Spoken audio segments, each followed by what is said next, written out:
Rockstar থিমেরও যে cake বানানো যায় সেটা কিন্তু এই কেকটা না বানালে আমি বুঝতেই পারতাম না।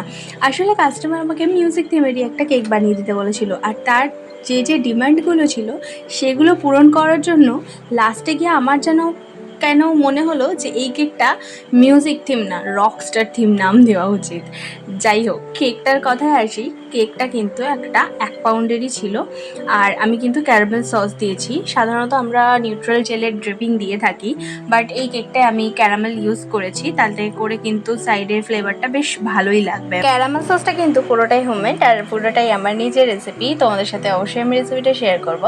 তার আগে কেকের মধ্যে আমি যে ডিটেলসগুলো দিয়েছিলাম সেগুলো আমি কাস্টমার থেকে জেনে নিয়ে নিজের মতন করে ফটোগুলো প্রিন্ট করিয়েছি। তারও অবশ্য আপত্তি ছিল না আমার নিজের মতন কেকটা করাতে, তাই মন দিয়ে কেকটা একদম নিজের মতো করে বানিয়েছি। আমি এখানে আলাদা করে আর সুগার বল ইউজ করিনি, যেহেতু ক্যারামেল সস ইউজ করেছি, তাই বাটারস্কচ ক্রাঞ্চ দিয়ে আর চকলেট দিয়ে পুরো কেকটা কমপ্লিট করেছি। কেকের ডেকোরেশনটা তোমাদের কেমন লাগলো অবশ্যই জানিও। আজকের মতন ভিডিওটা এখানেই শেষ করলাম, টাটা।